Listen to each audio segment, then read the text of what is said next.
Polity current affairs और अपना lecture number 18। आज का पहला मुद्दा है freedom of speech of ministers. कि जो हमारा काउंसिल ऑफ मिनिस्टर्स होता है उसमें जो इंडिविजुअल मंत्री होते हैं, सपोज करिए वो बाहर कहीं प्रेस रैली कर रहे हैं या फिर कोई ऐसे मीडिया को एड्रेस कर रहे हैं या फिर अपना कोई Twitter, social media, Facebook, Instagram पे कोई वो पोस्ट कर रहे हैं। क्वेश्चन ये उठता है कि जो भी मंत्री कुछ बोल रहे हैं, कुछ अपने व्यूज एक्सप्रेस कर रहे हैं ट्विटर पे या कहीं और, क्या उनके कमेंट्स की वजह से पूरे काउंसिल ऑफ मिनिस्टर्स को हम अकाउंटेबल होल्ड कर सकते हैं या नहीं?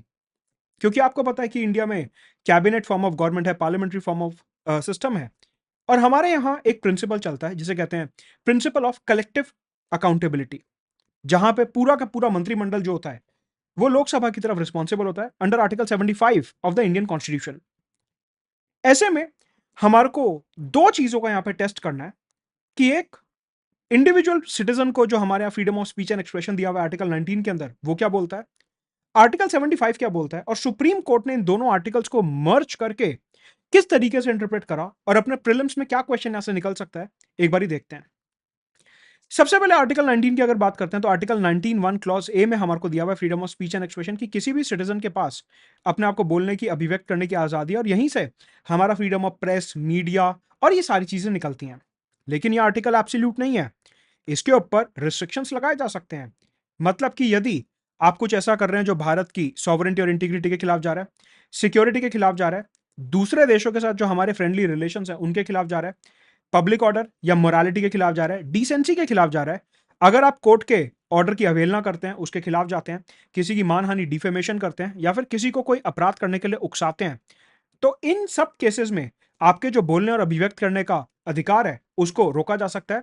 These are the reasonable restrictions over the freedom of speech and expression.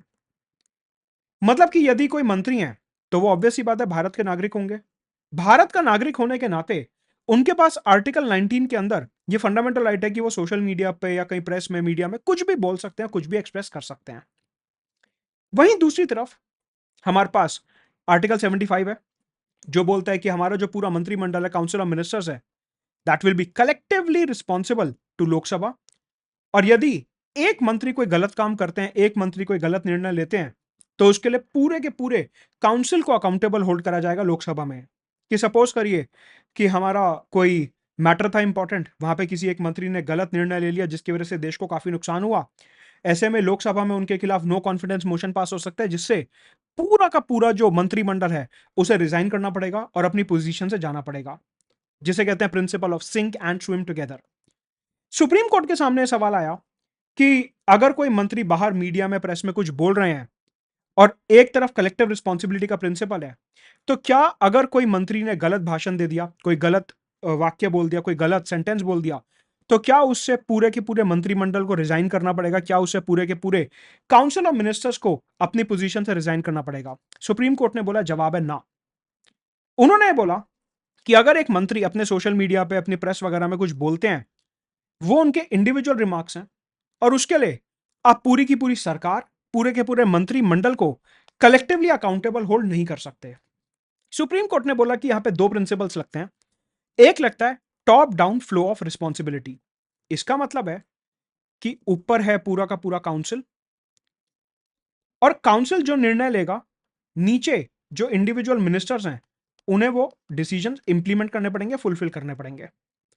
मतलब कि काउंसिल बताएगा कि सारे के सारे मंत्रियों को क्या करना है, सारे के सारे मंत्रियों को किस तरीके से पॉलिसीज एग्जीक्यूट करनी है, पॉलिसीज फ्रेम करनी है, बिल्स फ्रेम करने हैं। इसे कहते हैं टॉप डाउन रिस्पॉन्सिबिलिटी। तो सुप्रीम कोर्ट ने बोला कि हमारे जो मंत्रिमंडल है, cabinet form of government, it works upon the principle of top down flow, कि मंत्रिमंडल जो डिसीजन ले रहा है इंडिविजुअल मंत्री वो करेंगे। दूसरा प्रिंसिपल होता है बॉटम अप, कि एक तरफ मंत्री हो गए और इधर काउंसिल ऑफ मिनिस्टर्स है। तो ये जो काउंसिल है, एक इंडिविजुअल मंत्री के बयान से, एक इंडिविजुअल मंत्री के भाषण से, एक इंडिविजुअल मंत्री के किसी ट्विटर पोस्ट से इंपैक्ट नहीं होगा। मतलब कि हमारे यहां जो प्रिंसिपल चलता है वो टॉप डाउन अप्रोच चलती है, कि काउंसिल जो है, जो डिसीजंस ले रहा है मंत्रियों को इंप्लीमेंट करने होंगे, वो ज्यादा इंपॉर्टेंट है। एक इंडिविजुअल मंत्री क्या कर रहे हैं, एक इंडिविजुअल मंत्री क्या बोल रहे हैं, वो पूरे काउंसिल को इंपैक्ट नहीं करेगा। मतलब कि बॉटम अप फ्लो हमारे यहां नहीं होता, हमारे यहां टॉप डाउन फ्लो होता है, कि पावर का जो बहाव है वो ऊपर से नीचे की तरफ है, ना कि नीचे से ऊपर की तरफ। तो सुप्रीम कोर्ट ने यहां पे क्लियरली बोला कि जो फ्रीडम ऑफ स्पीच है मिनिस्टर्स की, वो काउंसिल ऑफ मिनिस्टर से हटके है, ये दोनों चीजें बिल्कुल अलग हैं। तो प्रीलिम्स में सीधा स्टेटमेंट बनेगा कि हमारे यहाँ जो कलेक्टिव रिस्पॉन्सिबिलिटी और फ्रीडम ऑफ स्पीच है, उनको बिल्कुल एक्सक्लूसिव और सेपरेट रखा जाता है। जवाब है हाँ, कि जो मंत्री अगर कुछ अपनी पर्सनल कैपेसिटी में अपने ट्विटर, इंस्टाग्राम वगैरह पे कुछ बोल रहे हैं, उसके लिए आप पूरे के पूरे काउंसिल को, पूरे के पूरे मंत्रिमंडल को जिम्मेदार घोषित नहीं कर सकते। यहां पे एक चीज और ध्यान रहे, हमने देखा कि आर्टिकल 19 क्लॉज 2 में freedom of speech and expression के ऊपर रीजनेबल रिस्ट्रिक्शन दिए हुए हैं। सुप्रीम कोर्ट में इसी वाले केस में एक मुद्दा और डिस्कस हुआ, जहां पे बोला गया कि अगर हमारे को यहां पे कोई एडिशनल रीजनेबल रिस्ट्रिक्शंस ऐड करनी हो, हमारे को रीजनेबल रिस्ट्रिक्शन के और कोई ग्राउंड यहां पे अगर ऐड करने हो, तो उसका क्या प्रोसेस है? क्या सुप्रीम कोर्ट यहां पे और ग्राउंड ऐड कर सकता है? क्या सुप्रीम कोर्ट अपनी जजमेंट द्वारा यहां पे रीजनेबल रिस्ट्रिक्शंस और ऐड कर सकता है? सुप्रीम कोर्ट ने बोला नहीं। बेसिकली सुप्रीम कोर्ट ने बोला कि कॉन्स्टिट्यूशन को अमेंड करने का काम पार्लियामेंट को दिया गया आर्टिकल 368 के अंदर, और इसलिए अगर यहां पे हमारे को कोई और ग्राउंड्स ऐड करने हैं रीजनेबल रिस्ट्रिक्शन के, तो वो सिर्फ और सिर्फ पार्लियामेंट ऐड करेगा using the powers under article 368। Supreme court जो है यहां पे सेपरेशन ऑफ पावर में बिलीव करता है, और इसलिए ये काम जो है अमेंडमेंट का, ये लेजिस्लेचर को दिया गया है। एडिशनल ग्राउंड ऐड करने का काम लेजिस्लेचर को दिया गया, और इसलिए सुप्रीम कोर्ट यहां पे एडिशनल ग्राउंड ऐड नहीं कर सकता। ये था अपना पहला मुद्दा, freedom of speech of ministers. आगे बढ़ने से पहले मेरा फुल फ्लेजेड पॉलिटी का कोर्स जो है शुरू हो रहा है अपना 8 जून से, जहां पे 94 क्लासेस होंगी, 2 घंटे की, मतलब 188 आवर्स का कोर्स, सबसे लंबा कोर्स होने वाला है पूरे इंडस्ट्री स्टैंडर्ड्स के हिसाब से 2024 25 26 के लिए, जहां पे mains answer writing, essay writing, फॉर्डर points, PYQs, current affairs, static, जितने भी प्रिंसिपल्स, थ्योरीज हैं, सब कुछ करने वाले हैं। इंडिविजुअल सब्सक्रिप्शन आप यहाँ पे बाय कर सकते हैं सिर्फ इस कोर्स का, अगर आपको पूरा सब्सक्रिप्शन नहीं लेना है, और आपको रेफरल कोड यूज करके डिस्काउंट मिलेगा। साथ के साथ इंटरनेशनल रिलेशंस में भी 8 जून से ही कोर्स शुरू हो रहा है, जो कि again one of the lengthiest course होने वाला है, 46 क्लासेस का 92 आवर्स में। अगेन हिंदी इंग्लिश बाइलिंगुअल में रहने वाला है 2024 25 और 26 के लिए। आंसर राइटिंग, ऐसे राइटिंग यहाँ पे रहेगी। अगर आप पूरा सब्सक्रिप्शन नहीं लेना चाहते तो आप इंडिविजुअल कोर्स का सब्सक्रिप्शन ले सकते हैं यूजिंग द रेफरल कोड मधुद गुप्ता। ऑल्सो अनअकैडमी का 18 तारीख को जो है ऑल इंडिया टेस्ट होने वाला है, जो कि बिल्कुल यूपीएससी के पैटर्न पे होगा। आप इसे दिल्ली में ऑफलाइन दे सकते हैं, और अगर आप दिल्ली के बाहर हैं तो आप इसे ऑनलाइन अटेम्प्ट कर सकते हैं। 9:30 से 11:30 पहला पेपर होगा, और 12:30 से 2:30 दूसरा पेपर होगा। तो ये टेस्ट आप जरूर अटेम्प्ट करेंगे, इसका लिंक नीचे आपको डिस्क्रिप्शन में दिया हुआ है। अगला मुद्दा है कि हमारे यहां दो इंपॉर्टेंट फंडामेंटल राइट्स हैं, एक आर्टिकल 19 और एक आर्टिकल 21। पहले एक परसेप्शन था कि ये जो आर्टिकल 19 और 21 है, ये हमारे को सिर्फ और सिर्फ स्टेट के अगेंस्ट दिया हुआ है, और ऐसा कई सारी किताबों में लिखा हुआ है, जो पॉलिटी की किताबें हैं, लैंडमार्क किताबें, उनमें लिखा हुआ है कि आर्टिकल 19 और 21 जो है, they are only given to us against the state, कि आप इन आर्टिकल्स को, इन फंडामेंटल राइट्स को सिर्फ और सिर्फ स्टेट के खिलाफ लागू कर सकते हो। मतलब कि ये आर्टिकल्स जो हैं प्राइवेट इंडिविजुअल के अगेंस्ट नहीं मिलते। सुप्रीम कोर्ट में केस गया, और सुप्रीम कोर्ट ने इसको टेस्ट करा कि क्या प्राइवेट इंडिविजुअल्स के अगेंस्ट हम आर्टिकल 19 और आर्टिकल 21 दे सकते हैं या नहीं दे सकते। ऐसे में सुप्रीम कोर्ट ने सबसे पहले दो मेजर प्रिंसिपल्स की बात करी। एक प्रिंसिपल है vertical application of rights. Vertical application of rights का मतलब होता है ऐसे अधिकार जो हमारे को राज्य के खिलाफ दिए हुए हैं, ऐसे अधिकार जो हमारे को सिर्फ और सिर्फ स्टेट के अगेंस्ट दिए हुए हैं, उन्हें हम कहते हैं वर्टिकल एप्लीकेशन ऑफ राइट्स। कि यहां पे सरकार है, यहां पे इंडिविजुअल्स हैं। वर्टिकल एप्लीकेशन का मतलब हो गया ऐसे अधिकार जो हमारे को सिर्फ और सिर्फ स्टेट के अगेंस्ट दिए हुए हैं। फिर आता है horizontal application of rights. Horizontal application of rights का मतलब होता है ऐसे अधिकार जो हमारे को साथ वाले नागरिकों के खिलाफ भी दिए हुए हैं। मतलब कि अगर आपका कोई अधिकार है, लेट अस से आर्टिकल 24 की अगर हम बात करते हैं, prohibition of child labour in factories, mines and hazardous industries, तो अगर इस पर्टिकुलर आर्टिकल के अंदर कोई व्यक्ति किसी 14 साल से कम उम्र के बच्चे को फैक्ट्रीज या माइंस में हायर करता है, तो उसके खिलाफ आप सीधा जो है फंडामेंटल राइट वायलेशन की कंप्लेंट दर्ज करवा सकते हैं। मतलब कि हमारे कॉन्स्टिट्यूशन में कुछ राइट्स ऐसे हैं जो सिर्फ वर्टिकल हैं, जो सिर्फ और सिर्फ राज्य के खिलाफ दिए हुए हैं, और कुछ राइट्स ऐसे हैं जो हमारे को सिटीजंस और इंडिविजुअल्स के अगेंस्ट दिए हुए हैं, जिन्हें हम कहते हैं हॉरिजॉन्टल एप्लीकेशन ऑफ राइट्स। तो सबसे पहले फंडामेंटल राइट्स का ये क्लासिफिकेशन आप याद रखेंगे, vertical and horizontal application of rights. Supreme court ने कई बार इसका जिक्र किया। आपको ऐसा मानना है कि भारत में आज की तारीख में ना तो complete vertical application of rights है, और ना ही complete horizontal application of rights है। हमारे यहां दोनों का एक मिक्सचर है, कि कुछ अधिकार ऐसे हैं जो सिर्फ राज्य के खिलाफ दिए हुए हैं, और कुछ अधिकार ऐसे हैं जो राज्य और प्राइवेट इंडिविजुअल्स दोनों के अगेंस्ट दिए हुए हैं। मतलब कि हॉरिजॉन्टल एप्लीकेशन और वर्टिकल एप्लीकेशन को एग्जिस्ट करते हैं। सुप्रीम कोर्ट ने रिसेंटली एक जजमेंट में बोला कि अगर हम पूरी दुनिया में अलग अलग ज्यूरिसडिक्शन देखते हैं, अलग अलग देश देखते हैं, तो वहां पे भी कहीं पे भी हमारे को 100% वर्टिकल या 100% हॉरिजॉन्टल एप्लीकेशन नहीं मिलेगा। हर जगह पे हमारे को वर्टिकल और हॉरिजॉन्टल जो है वो कोएग्जिस्ट करते हुए नजर आते हैं। ऐसे में Kaushal Kishore versus state of Uttar Pradesh 2023 अभी रीसेंट जजमेंट है, बहुत लैंडमार्क। सुप्रीम कोर्ट के सामने क्वेश्चन आया कि ये जो आर्टिकल 19 और 21 है, क्या ये हमारे को प्राइवेट इंडिविजुअल के अगेंस्ट दिया हुआ है?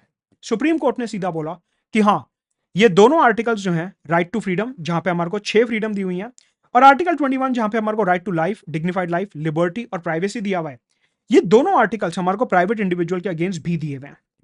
तो अब से जब भी आप देखेंगे प्रीलिम्स में क्वेश्चन पूछा गया कि कौन कौन से फंडामेंटल राइट जो है प्राइवेट इंडिविजुअल के अगेंस्ट दिए हुए हैं, तो आप बोलेंगे 15, 17, 19, 21, 23 एंड 24।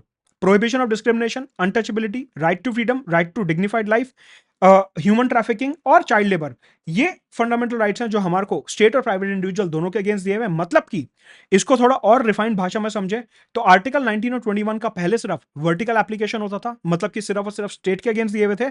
अभी इनका वर्टिकल के साथ साथ हॉरिजॉन्टल एप्लीकेशन भी होगा, मतलब कि ये हमारे को साथ वाले नागरिकों के अगेंस्ट भी दिए हुए हैं। इसी जजमेंट में सुप्रीम कोर्ट ने कुछ और इंटरप्रिटेशंस ले डाउन करे फंडामेंटल राइट्स के, जिनके ऊपर प्रोबेबल स्टेटमेंट बनता है प्रीलिम्स एग्जामिनेशन में। सबसे पहले सुप्रीम कोर्ट ने बोला कि ये राज्य की ड्यूटी है, ये स्टेट की ड्यूटी है कि वो हर एक नागरिक, हर एक व्यक्ति के राइट्स को प्रोटेक्ट करे और ये मेक श्योर करे कि दूसरे नागरिक जो हैं वो किसी और के फंडामेंटल राइट्स को वायलेट नहीं कर रहे। मतलब कि स्टेट को ये तो मेक श्योर करना ही है कि राज्य खुद किसी नागरिक के फंडामेंटल राइट्स को वायलेट ना करे, कि राज्य खुद, स्टेट खुद कोई ऐसा bill, notification, rule, bylaw, ordinance ना निकाले जिससे किसी के फंडामेंटल राइट्स वायलेट हो। एंड कोई दूसरा व्यक्ति अगर ऐसा काम कर रहा है जिससे किसी के फंडामेंटल राइट्स वायलेट हो रहे हैं, तो वो काम करने से भी स्टेट को रोकना है। तो यहां पे फंडामेंटल राइट्स के कॉन्टेक्स्ट में स्टेट की दो जिम्मेदारियां निकलती हैं। एक, खुद को ऐसा कोई काम करने से रोकना जिससे किसी के फंडामेंटल राइट्स हो वायलेट हो, और किसी दूसरे को ऐसा कोई काम करने से रोकना जिससे किसी दूसरे के फंडामेंटल राइट्स वायलेट हो रहे हैं। ये दो ड्यूटीज कौशल किशोर केस में सुप्रीम कोर्ट ने ले डाउन करी। साथ के साथ एक ड्यूटी और है राज्य की, वो ये कि कोई भी व्यक्ति अगर अपने फंडामेंटल राइट्स को प्रैक्टिस करना चाहता है तो वो इस तरीके से प्रैक्टिस करे कि उसको कोई डर ना हो कि अगर मैंने अपने अधिकारों का प्रैक्टिस करा तो मेरे ऊपर कोई ऐसे मार पिटाई कर देगा, कोई मेरे राइट्स का वायलेशन कर देगा। ऐसा कोई भी डर किसी व्यक्ति के मन में नहीं होना चाहिए। मतलब कि आपको एक ऐसा पर्यावरण, एक ऐसा एटमॉस्फेयर क्रिएट करना है कि हर कोई अपने अधिकारों को प्रैक्टिस कर पाए बिना किसी डर के। तो आर्टिकल 19 और 21 के स्कोप को यहां पे एक्सपैंड किया गया। आपको एक और स्टेटमेंट मिल सकता है प्रीलिम्स में कि आर्टिकल 29 और आर्टिकल 19 और 21 के स्कोप को एक्सपैंड किया गया। पहले सिर्फ वर्टिकल थे, अभी ये वर्टिकल हॉरिजॉन्टल दोनों हैं। पहले सिर्फ स्टेट के खिलाफ दिए हुए थे, अभी ये स्टेट और प्राइवेट इंडिविजुअल दोनों के अगेंस्ट दिए हुए हैं। अगर हम एक जजमेंट की और बात करते हैं, दैट इज जस्टिस के S Puttaswamy versus union of India 2019। इस पर्टिकुलर केस में सुप्रीम कोर्ट ने यह बोला था कि जो आर्टिकल 21 के अंदर राइट टू प्राइवेसी है वो हमारे को स्टेट और प्राइवेट इंडिविजुअल्स दोनों के अगेंस्ट दिया हुआ है। मतलब कि सेम बात जो पुट्टास्वामी केस में सुप्रीम कोर्ट ने बोली थी, वही सेम बात कौशल किशोर केस में सुप्रीम कोर्ट ने रिपीट करी है कि ये जो राइट टू प्राइवेसी है ये भी हमारे को स्टेट और प्राइवेट इंडिविजुअल दोनों के अगेंस्ट दिया हुआ है। और आर्टिकल 1921 में जितनी भी फ्रीडम्स और लिबर्टीज दी हुई हैं वो सब हमारे को स्टेट और प्राइवेट इंडिविजुअल के अगेंस्ट दी हुई हैं। मतलब कि अगर स्टेट या प्राइवेट इंडिविजुअल आपके फंडामेंटल राइट्स को 19 और 21 के अंदर वायलेट करते हैं तो आप सीधा कोर्ट जा सकते हैं उसके लिए।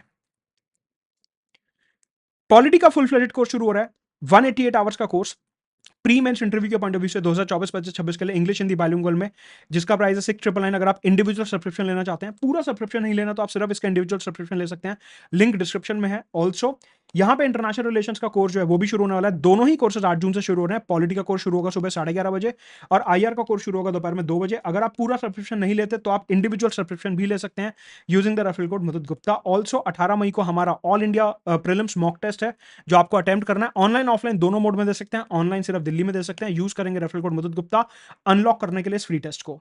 अगला मुद्दा है रिक्यूजल ऑफ अ जज। सुप्रीम कोर्ट के जो प्रोसीजर्स होते हैं उसमें काफी इंपॉर्टेंट ये मुद्दा है रिक्यूजल ऑफ अ जज। अच्छा, ये जितने भी लेक्चर्स हैं इन सबका पीडीएफ आपको मेरे टेलीग्राम चैनल पर मिल जाएगा। नीचे डिस्क्रिप्शन और पहले कमेंट के अंदर टेलीग्राम का लिंक पिंड है, उस पर क्लिक करके आप ज्वाइन कर सकते हैं।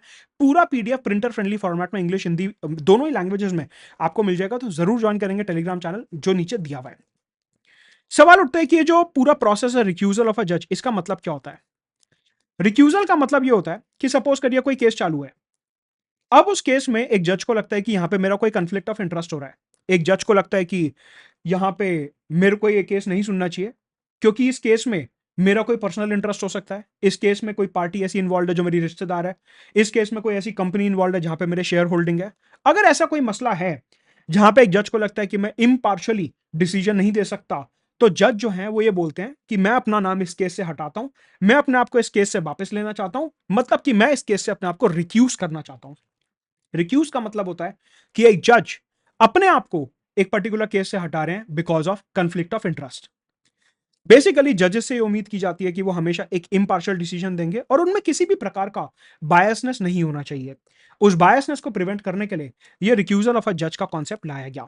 याद रहे कि जो रिक्यूजल ऑफ अ जज है, ये पूरा कॉन्सेप्ट कॉन्स्टिट्यूशन में कहीं पे भी मेंशन नहीं है, किसी भी आर्टिकल में हमारे को ये नहीं दिया हुआ है। तो सवाल उठता है कि ये जो कॉन्फ्लिक्ट ऑफ इंटरेस्ट होता है जजेस का, ये कैसे पता चलेगा कि कॉन्फ्लिक्ट ऑफ इंटरेस्ट हो रहा है? देखिए, इसकी कोई ब्रॉड डेफिनेशन तो है नहीं, इसकी कोई फिक्स्ड डेफिनेशन तो है नहीं, लेकिन सुप्रीम कोर्ट की judgement after judgement over the period of time कुछ ऐसे प्रिंसिपल्स एस्टैब्लिश हुए हैं जहां पे बोला गया कि अगर कोई जज किसी कंपनी में शेयर होल्ड करते हैं तो वो अपने आप को रिक्यूज कर सकते हैं।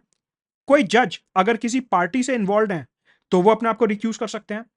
यदि एक जज पहले हाईकोर्ट में थे, उन्होंने वहां पे कोई जजमेंट सुनाई, वो जजमेंट पार्टीज ने अपील करी सुप्रीम कोर्ट में, मीनवाइल वो जज जिन्होंने हाईकोर्ट में जजमेंट सुनाई थी वो प्रमोट होकर सुप्रीम कोर्ट में आ गए, उस केस में भी वो कहेंगे कि मैं ये केस नहीं सुन रहा। क्यों? क्योंकि ये मेरे ही जजमेंट की अपील है, मैंने ही ये जजमेंट हाईकोर्ट में सुनाई थी। दो केसेस कोइंसिडेंटली साथ में हो गए कि मैं भी प्रमोट होकर सुप्रीम कोर्ट आ गया और ये पार्टीज ने भी केस को सुप्रीम कोर्ट में अपील कर दिया। तो ऐसे केस में क्योंकि मैंने ही हाई कोर्ट में जजमेंट सुनाई थी, मैं इसलिए अपने आप को इस केस से रिक्यूज करता हूं। तो ऐसे में ये जो रिक्यूजल ऑफ अ जज है, कंफ्लिक्ट ऑफ इंटरेस्ट के केस में होगा, लेकिन ये जो कंफ्लिक्ट ऑफ इंटरेस्ट वर्ड है, ये स्पेसिफिकली कहीं पे भी पूरे तरीके से डिफाइंड नहीं है। ये जो पूरा कॉन्सेप्ट है, it is based upon the principle कि कोई भी व्यक्ति अपने ही केस में जज नहीं हो सकता। मतलब कि अगर कोई ऐसी कंपनी वहां पे इन्वॉल्व है जिसमें आपकी बहुत सिग्निफिकेंट शेयर होल्डिंग है, या आपके परिवार वाले रिश्तेदार उस केस में इन्वॉल्व है, तो एक तरीके से तो वो आप ही का केस हो गया।